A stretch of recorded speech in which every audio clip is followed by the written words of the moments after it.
மாதிரியான மக்களை பார்த்து அவங்களுடைய வறுமை கஷ்டத்தை எல்லாருமே வெளியே கொண்டுட்டு வரணும். வெளியில கொண்டுட்டு வந்தாதான் இது இந்த இந்த வீடு பாத்தீங்கன்னா அரசு சார்ந்த ஒரு வீடு கொடுக்குறாங்க. அதுல எந்த ஊழலும் நடக்காது. அவங்க ஒரு வறுமையில பசியில இருக்கிறவங்கள்ட்ட போயிட்டு 20,000 முன்பணம் கேட்கிறாங்க.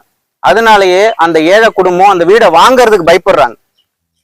அதெல்லாம் நம்ம மாத்துறதுக்கு என்ன தேவையோ அது நம்ம இளைய தலைமுறைகள் ஒவ்வொரு கிராமங்கள்லயும் போயிட்டு அதை வெளிப்படுத்தி ஆகணும். நான் எதுக்கு 9 லட்சம் பேர் இருக்காங்கன்னு சொல்றேன்னா, அன்றாட அவங்க ஒரு குடிசை வீட்டுல இருக்காங்க. அந்த குடிசை வீட்டை மாத்த முடியல.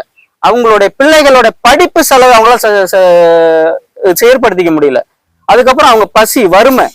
அதை தாண்டி ஒருத்தவங்க ஒரு விவசாய வேலைக்கு போறாங்க. அந்த விவசாய வேலையில வர்ற 700 ரூபா சம்பளம் ஒரு 6 பேர் இருப்பாங்கன்னு வைங்க. அந்த 6 பேரும் எப்படி அந்த 700 ரூபாயில சாப்பிட முடியும்? அதை தாண்டி அவங்களால எப்படி ஒரு வீடு கட்டி அவங்களுடைய வாழ்வாதாரத்தை ஏற்படுத்திக்க முடியும்? இதெல்லாம் ஏன் நம்ம வெளிப்படுத்துறோம், பதிவு பண்றோம் பாத்தீங்கன்னா, இப்ப உள்ள அரசா இருக்கட்டும், இதுக்கு முன்னாடி உள்ளவங்களா இருக்கட்டும், தயவு செஞ்சு உள்கிராமத்துக்கு எல்லாரையும் போக சொல்லுங்க.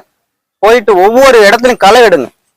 ஒவ்வொரு உள்கிராமத்துல இருக்கக்கூடிய மக்களை போய் சந்திச்சு அவங்களுக்கு அடிப்படை தேவை என்னன்றத நீங்க வெளிப்படையா வெளிப்படுத்துங்க. வெளிப்படையா கொண்டு அவங்களுக்கு ஒரு நல்ல விஷயம் செஞ்சு கொடுங்க.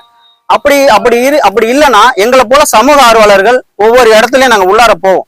போயிட்டு மக்களுக்கு அடிப்படையான தேவைகளை நாங்க யாருக்காகவும் எதற்காகவும் உடங்கி உட்கார மாட்டோம். எங்களை போல இளைய தலைமுறையை ரத்தம் துடிப்போடு இருக்கக்கூடியவங்க நாங்க எல்லாரும் உள்ள பூந்து அந்த வீடுகள்லாம் எடுத்து போடுவோம். அதுக்குள்ள நீங்க எல்லாருமே அங்க உள்ளார அனுப்பி அந்த மக்களுக்கான தேவைகளை உடனடியா பூர்த்தி செய்யுங்க.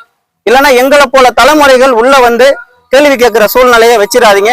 இந்த மாதிரியான மக்கள், ஏன்னா இந்த தாயோட அந்த கண்ணீரும் வலியும் முதல்ல ஒரு மனிதன் உணர்ந்தா மட்டும்தான் ஒவ்வொருத்தவங்களுக்கும் நல்லது நடக்கும்.